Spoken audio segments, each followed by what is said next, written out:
Assalamualaikum warahmatullahi wabarakatuh. Alhamdulillahirabbil alamin wassalatu wassalamu ala asrafil mursalin Muhammad wa ala alihi wa sahbihi ajmain. Amma ba'du. Baiklah, kali ini kita akan membahas ayat 63, 64 dan 65 dari surat Al-An'am. Adapun terjemahan dari surat Al-An'am ayat 63 adalah sebagai berikut. Artinya, katakanlah Muhammad, siapakah yang dapat menyelamatkan kamu dari bencana di darat dan di laut ketika kamu berdoa kepadanya dengan rendah hati, dengan suara lembut, dengan mengatakan, sekiranya dia menyelamatkan kami dari bencana ini, tentulah kami menjadi orang-orang yang bersyukur. Selanjutnya, terjemahan ayat 64 adalah sebagai berikut. Artinya, katakanlah Muhammad, Allah yang menyelamatkan kamu dari bencana itu dan dari segala macam kesusahan. Namun kemudian kamu kembali mempersekutukannya. Terakhir adalah ayat 65 surat Al-An'am yang artinya, katakanlah Muhammad, Dialah yang berkuasa mengirimkan azab kepadamu dan atas atau dari bawah kakimu, atau dia mencampurkan kamu dalam golongan-golongan yang saling bertentangan dan merasakan kepada sebagian kamu keganasan dari sebagian yang lain. Perhatikanlah bagaimana kami menjelaskan berulang-ulang tanda-tanda kekuasaan kami agar mereka memahaminya. Demikian tadi terjemahan dari surat Al-An'am ayat 63, 64, dan 65. Terkait dengan ayat yang telah kita bacakan tadi, Allah telah berfirman sebagai karunia terhadap hamba-hambanya dalam menyelamatkan orang-orang yang membutuhkan dari mereka, yaitu dari bencana di darat dan di laut. Sebagaimana kalimat dalam ayat 63 surat Al-An'am yang telah kita bacakan tadi. Maksud daripada kalimat ini adalah orang-orang yang kebingungan terjatuh dalam kegersangan daratan dan samudra luas. Bila angin kencang menghantam, maka pada saat itu mereka hanya berdoa kepada Allah. Berdoa kepadanya, tidak ada sekutu baginya. Ini seperti yang difirmankan oleh Allah Ta'ala dalam surat Al-Isra ayat 67, yang artinya, dan apabila kamu ditimpa bencana di lautan, niscaya hilang semua yang biasa kamu seru, kecuali Dia, Allah. Tetapi ketika Dia menyelamatkan kamu ke daratan, kamu berpaling darinya. Dan manusia memang selalu ingkar, tidak bersyukur. Juga tercantum dalam firman Allah, di mana Allah telah berfirman. Juga Allah berfirman dalam ayat 22 surat Yunus, yang artinya, Dialah Tuhan yang menjadikan kamu dapat berjalan di daratan dan berlayar di lautan. Sehingga ketika kamu berada di dalam kapal dan meluncurlah kapal itu membawa mereka, orang-orang yang ada di dalamnya, dengan tiupan angin yang baik, dan mereka bergembira karenanya. Tiba-tiba datanglah badai dan gelombang menimpanya dari segenap penjuru, dan mereka mengira telah terkepung bahaya. Maka mereka berdoa dengan tulus ikhlas kepada Allah semata, seraya berkata, sekiranya Engkau menyelamatkan kami dari bahaya ini, pasti kami termasuk orang-orang yang bersyukur. Demikian juga Allah berfirman dalam ayat 63 surat An-Naml, yang artinya, bukankah Dia, Allah, yang memberikan petunjuk kepada kamu dalam kegelapan di daratan dan lautan, yang mendatangkan angin sebagai kabar gembira sebelum kedatangan rahmat-Nya. Apakah di samping Allah ada Tuhan yang lain? Maha tinggi Allah terhadap apa yang mereka persekutukan.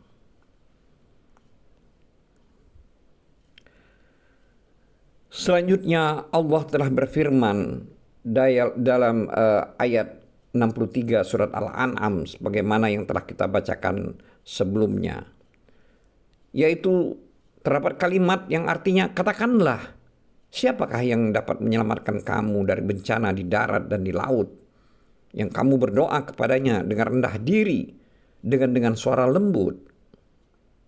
Maksudnya di sini suara yang sembunyi-sembunyi, terang-terangan, dan sembunyi-sembunyi. Sesungguhnya jika Dia menyelamatkan kami dari bencana ini adalah kalimat dari ayat 63 surat Al-An'am. Yang dimaksudkan dengan ayat ini adalah menyelamatkan dari kesempitan bencana tersebut. Dilanjutkan dengan kalimat, tentulah kami akan menjadi orang-orang yang bersyukur. Makna dalam kalimat ini adalah bahwa mereka akan bersyukur kepada Allah jika Allah menyelamatkan mereka dari kesempitan atas bencana tersebut. Setelah itu Allah berfirman dalam ayat selanjutnya, yaitu ayat 64 surat Al-An'am, yang artinya, katakanlah, Allah menyelamatkan kamu dari bencana itu dan dari segala macam kesusahan. Lalu kamu, dilanjutkan dengan kalimat, kembali mempersekutukannya. Di sini maksudnya manusia itu setelah dalam keadaan lapang dan senang, mereka menyembah bersama-samanya dengan sembahan lain. Dengan kata lain, mereka mempersekutukan Allah kembali. Selanjutnya Allah berfirman dalam ayat selanjutnya, yaitu ayat 65 surat Al-An'am, yang artinya, katakanlah, Dialah yang berkuasa untuk mengirimkan azab kepadamu dari atas kamu atau dari bawah kakimu. Dan selanjutnya dalam kalimatnya, yaitu yang tercantum dalam ayat 65 surat Al-An'am tersebut, yaitu Allah berfirman dalam kalimat, kemudian kamu kembali mempersekutukannya. Kemudian dilanjutkan lagi dengan kalimat, Dialah yang berkuasa untuk mengirimkan azab kepadamu. Maksudnya di sini adalah bahwa Allah lah yang menyelamatkan kamu. Setelah itu akan mengirim azab kepadamu.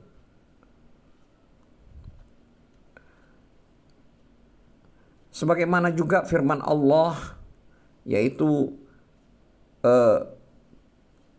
yang artinya, Tuhanmu lah yang melayarkan kapal-kapal di lautan untukmu, agar kamu mencari karunia-Nya. Sungguh Dia Maha Penyayang kepadamu. Dan apabila kamu ditimpa bahaya di lautan, niscaya hilang semua yang biasa kamu seru, kecuali Allah. Tetapi ketika Allah menyelamatkan kamu ke daratan, kamu berpaling darinya. Dan manusia memang selalu ingkar atau tidak bersyukur. Maka apakah kamu merasa aman bahwa Allah atau Dia tidak akan membenamkan sebagian daratan bersama kamu, dan Dia meniupkan angin keras yang membawa batu-batu kerikil, dan kamu tidak akan mendapat seorang pelindung pun? Ataukah kamu merasa aman bahwa Dia tidak akan mengembalikan kamu ke laut sekali lagi, lalu Dia tiupkan angin topan kepada kamu dan ditenggelamkannya kamu disebabkan kekafiran kamu, lalu kamu tidak akan mendapat seorang penolong pun dalam menghadapi sisaan kami. Ini adalah arti terjemahan dari ayat 66 sampai 69 dari surat Al-Isra. Dalam suatu hadis Al-Bukhari berkata, dalam menafsirkan firman Allah Ta'ala, yang artinya, katakanlah dialah yang berkuasa untuk mengirimkan azab kepadamu dari atas kamu. Artinya di sana tercampur asal kata, yaitu mencampurkan, yang artinya kelompok. Lalu hadis diriwayatkan dari Jabir bin Abdullah, ia berkata, ketika ayat ini turun, yang artinya, katakanlah dialah yang berkuasa untuk mengirimkan azab kepadamu dari atas kamu. Maka Rasulullah Sallallahu Alaihi Wasallam bersabda, aku berlindung diri dengan wajahmu. Maka Allah berfirman, atau dari bawah kakimu. Maka Nabi SAW bersabda, aku berlindung dengan wajahmu. Selanjutnya Allah berfirman, atau dia mencampurkan kamu dalam golongan-golongan yang saling bertentangan dan merasakan kepada sebagian kamu keganasan dari sebagian yang lain. Maka Rasulullah SAW bersabda, yang ini lebih ringan. Atau beliau mengucapkan, yang ini lebih mudah. Hadis juga diriwayatkan oleh An-Nasa'i dan Ahlul Bait di dalam musnadnya, Ibnu Hibban dalam sahihnya, Ibnu Jarir, Ibnu Marduwih, dan Sa'id bin Mansur.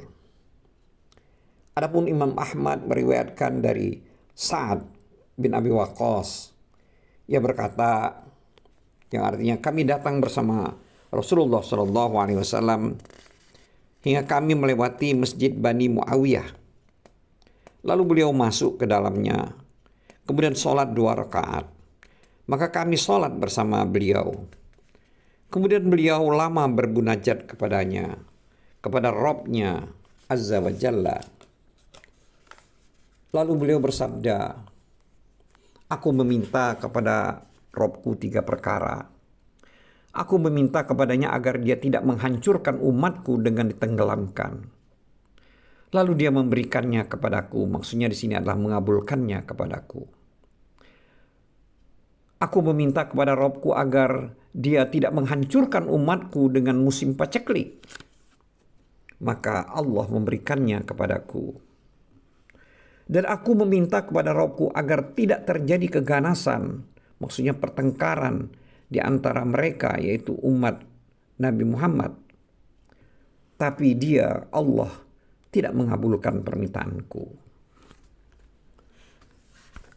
Hadis ini hanya ditakhrijkan oleh Muslim. Adapun Imam Ahmad meriwayatkan dari Jabir bin Atiq bahwa dia berkata, Abdullah bin Amr datang menemui kami pada satu perkampungan Bani Muawiyah. Lalu dia berkata kepadaku, apakah engkau tahu di mana biasanya Rasulullah SAW salat di masjid kalian ini? Maksudnya di masjid kalian ini. Aku menjawab, iya. Sambil aku memberikan isyarat kepada salah satu pojok masjid. Dia bertanya, apakah engkau tahu apakah 3 perkara yang beliau berdoa di sana? Aku menjawab, iya. Lalu dia mengabarkan kepadaku 3 perkara tersebut. Aku menjawab, beliau berdoa agar tidak menampakkan permusuhan atas mereka terhadap selain mereka dan tidak membinasakan mereka dengan musim paceklik. Lalu Allah memperkenankan keduanya. Dan beliau berdoa agar tidak menjadikan keganasan mereka terjadi di antara mereka. Maksudnya di sini pertengkaran yang ganas antara mereka. Tapi Allah tidak memperkenankannya. Ia berkata, engkau benar. Maka senantiasa akan terjadi fitnah hingga hari kiamat. Dalam keterangan ini tidak ada yang meragukan dalam kutubus sittah, yaitu 6 kitab hadis, dan sanadnya sangat kuat atau kuat sekali. Selanjutnya Imam Ahmad meriwayatkan hadis dari Mu'az bin Jabal. Ia berkata, aku mendatangi Rasulullah SAW karena aku membutuhkan beliau. Tapi dikatakan kepadaku bahwa beliau keluar belum lama. Lalu aku mencari, dan tidaklah aku melewati seseorang, melainkan dia menjawab, beliau baru saja lewat. Baru saja lewat. Hingga aku terus mencari beliau dan mendapatkan beliau sedang berdiri sholat. Maka aku datang dan berdiri di belakang beliau. Beliau memanjangkan sholatnya. Tatkala selesai sholat, aku bertanya, wahai Rasulullah, sungguh engkau telah melakukan sholat lama sekali. Maka Rasulullah SAW bersabda, sesungguhnya aku sholat dalam keadaan berharap-harap dan cemas. Aku meminta kepada Allah Azza wa Jalla 3 perkara. Tapi dia hanya memberi atau mengabulkan 2 perkara kepadaku. Dan 1 tidak dia berikan. Aku meminta kepadanya agar tidak membinasakan umatku dengan banjir yang menenggelamkan. Allah memperkenankannya untukku. Aku meminta kepadanya agar tidak memenangkan musuh yang bukan dari mereka. Dia memperkenankannya untukku. Dan aku meminta kepadanya agar tidak terjadi permusuhan di antara mereka, yaitu umatku. Namun dia tidak memperkenankannya untukku.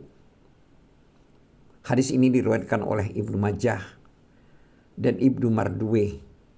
Juga diriwayatkan sama seperti itu. Selanjutnya Imam Ahmad meriwayatkan hadis dari Anas bin Malik bahwa dia berkata, maksudnya sini Anas bin Malik telah berkata, dalam suatu perjalanan aku mendatangi Rasulullah SAW yang sedang sholat sunnah duha sebanyak 8 rakaat. Tatkala beliau selesai, beliau bersabda, sesungguhnya aku sholat dengan berharap-harap dan cemas. Aku meminta kepada Robku 3 perkara, tapi dia memperkenankan hanya 2 perkara untukku dan tidak memperkenankan 1 perkara. Aku meminta kepadanya, maksudnya kepada Allah, agar umatku tidak diuji dengan musim paceklik, lalu dia memperkenankannya.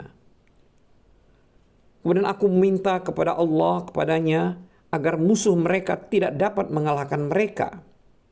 Dia memperkenankannya. Dan aku meminta kepadanya agar tidak mencampurkan mereka dalam golongan-golongan yang saling bertentangan atau bertengkar. Namun dia tidak memperkenankannya untukku. Hadis ini diriwayatkan oleh An-Nasai. Adapun Imam Ahmad meriwayatkan dari Kabab bin Al-Arad, pelayan Bani Zuhrah. Ia ikut perang Badar bersama Rasulullah SAW. Ia berkata, pada suatu malam beliau melakukan sholat di malam itu untuk seluruhnya. Aku menjaga Rasulullah SAW hingga sampai waktu fajar. Rasulullah SAW dari salatnya itu, lalu aku berkata, wahai Rasulullah, aku sungguh melihat engkau salat malam yang belum pernah aku melihat sebelumnya. Rasulullah SAW menjawab, memang benar. Sesungguhnya itu adalah salat dengan kondisi berharap-harap cemas. Aku minta kepada Robku Azza wa Jalla dalam salatku 3 perkara, tapi dia memperkenankannya hanya 2 perkara untukku dan tidak memperkenankan 1 perkara. Aku meminta kepada Robku Azza wa Jalla agar dia tidak membinasakan kita atau umatku seperti pada umat-umat sebelumnya yang telah dibinasakan. Dia memperkenankannya untukku. Aku meminta kepada Robku Azza wa Jalla agar tidak memenangkan musuh yang bukan berasal dari kita. Dia memperkenankannya untukku. Aku meminta kepada Robku Azza wa Jalla agar tidak mencampurkan kita dalam golongan-golongan yang saling bertentangan atau saling bertengkar. Tapi Allah tidak memperkenankanku. Hadis ini diriwayatkan oleh An-Nasai, Ibnu Hibban, di dalam sahihnya dan At-Tirmizi. Dia berkata hadis ini hasan sahih. Sedangkan Imam Ahmad meriwayatkan dari Shaddad bin Aus bahwa Rasulullah SAW telah bersabda, sesungguhnya Allah telah menggenggam dan mengumpulkan bumi untukku hingga aku dapat melihat belahan bumi dari bagian timur dan belahan bumi bagian baratnya. Sesungguhnya kerajaan umatku akan mencapai jarak bumi yang telah dikumpulkan untukku. Aku diberi 2 harta simpanan, warna putih dan warna merah. Aku meminta kepada Robku Azza wa Jalla agar tidak membinasakan umatku dengan musim paceklik global. Agar musuh tidak menguasai mereka, lalu membinasakan mereka secara menyeluruh. Agar tidak mencampurkan mereka dalam golongan-golongan yang saling bertentangan atau saling bertengkar. Dan agar sebagian mereka tidak merasakan keganasan dari sebagian yang lain. Lalu Allah dia menjawab, wahai Muhammad, sesungguhnya aku telah memutuskan satu keputusan dan keputusan itu tidak boleh ditolak. Aku telah memberikan kepadamu untuk umatmu untuk tidak aku binasakan mereka dengan musim paceklik secara menyeluruh. Aku tidak memberikan kekuasaan kepada musuh dari selain mereka, sehingga mereka dapat membinasakan mereka secara menyeluruh. Sebagian mereka membinasakan sebagian yang lain, dan sebagian mereka membunuh sebagian yang lain, dan sebagian mereka menawan sebagian yang lain. Shaddad berkata, wahai Nabi SAW bersabda, sesungguhnya aku tidak takut akan menimpa umatku, melainkan para ulama yang menyesatkan. Maka jika pedang sudah diletakkan pada umatku, maka tidak akan diangkat dari mereka hingga hari kiamat. Di dalam Kutubus Sittah, yaitu 6 kitab hadis, tidak ada permasalahan dan sanadnya kuat sekali.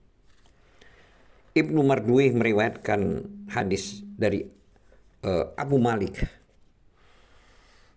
Al-Ashja'i dari Nafi bin Khalid Al-Huzai dari ayahnya yang berkata, ayahnya termasuk salah seorang sahabat Rasulullah SAW dan termasuk yang mengikuti baiat Ridwan.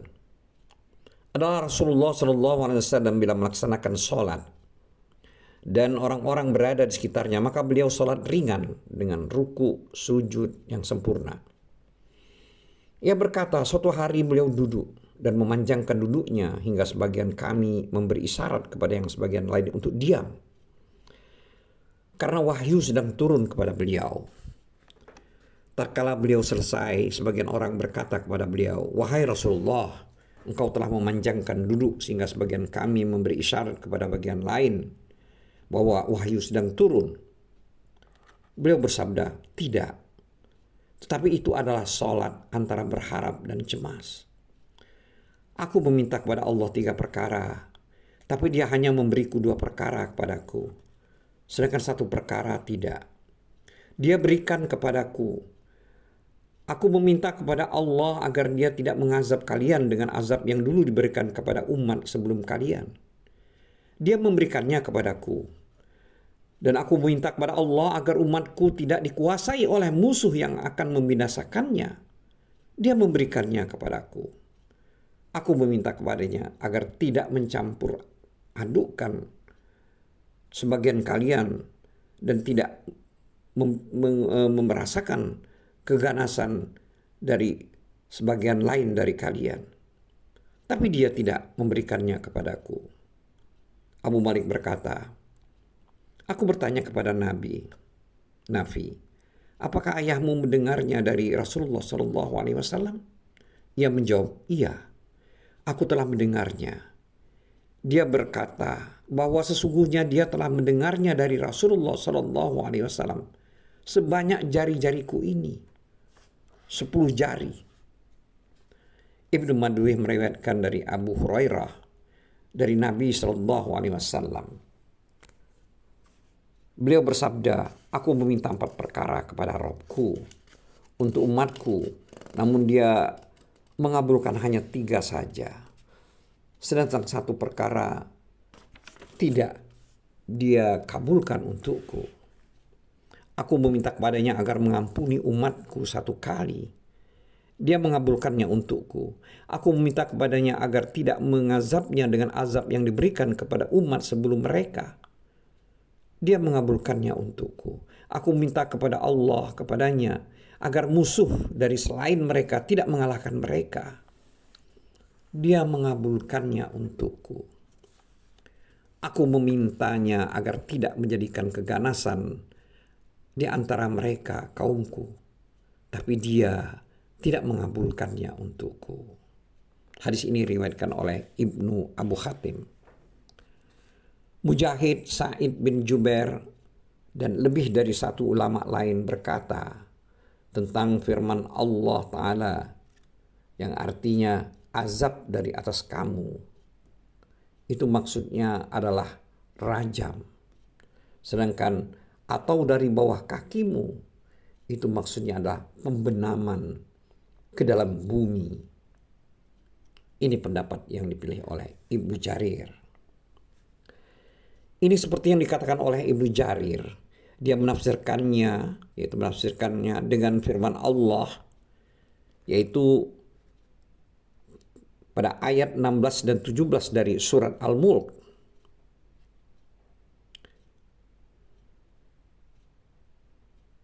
Yang artinya, sudah merasa amankah kamu bahwa Dia yang di langit tidak akan membuat kamu ditelan bumi ketika tiba-tiba ia terguncang? Atau sudah merasa amankah kamu bahwa Dia yang di langit tidak akan mengirimkan badai yang berbatu kepadamu? Namun kelak kamu akan mengetahui bagaimana akibat mendustakan peringatanku. Di dalam satu hadis disebutkan, yang artinya pasti akan terjadi pada umat ini tuduhan fitnah, pembenaman ke dalam bumi, dan perubahan bentuk.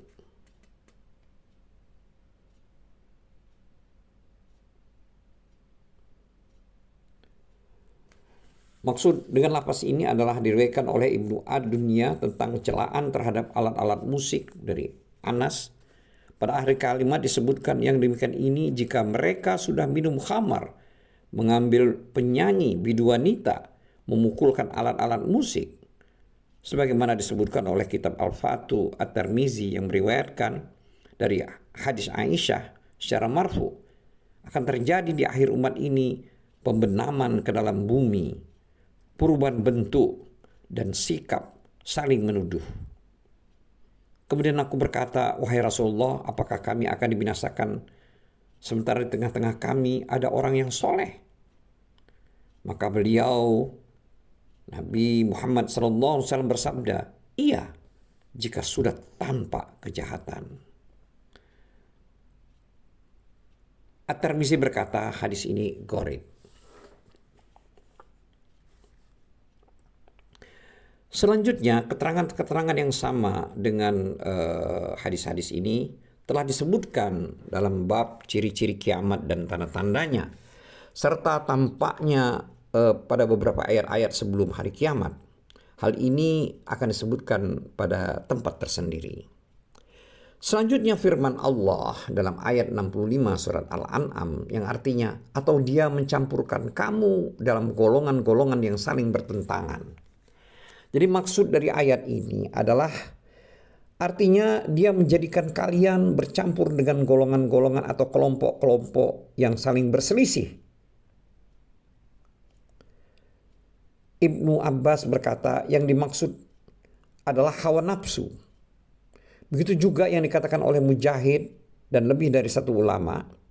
Terdapat keterangan dalam hadis yang diriwayatkan dari beberapa jalur atau jalan, di mana beliau Sallallahu Alaihi Wasallam telah bersabda yang artinya umat ini akan terpecah menjadi 73 golongan, seluruhnya di neraka kecuali 1. Sehingga Allah berfirman dalam satu kalimat pada ayat 65 surat Al-An'am yang artinya, dan merasakan kepada sebagian kamu keganasan sebagian yang lain. Di sini Ibnu Abbas dan banyak ulama berkata, yang dimaksud tersebut adalah sebagian kalian menguasai sebagian yang lain dengan penyiksaan dan pembunuhan. Selanjutnya Allah Ta'ala berfirman dalam kalimat yang tercantum dalam ayat 65 surat Al-An'am yang artinya, perhatikanlah bagaimana kami menjelaskan berulang-ulang tanda-tanda kekuasaan kami.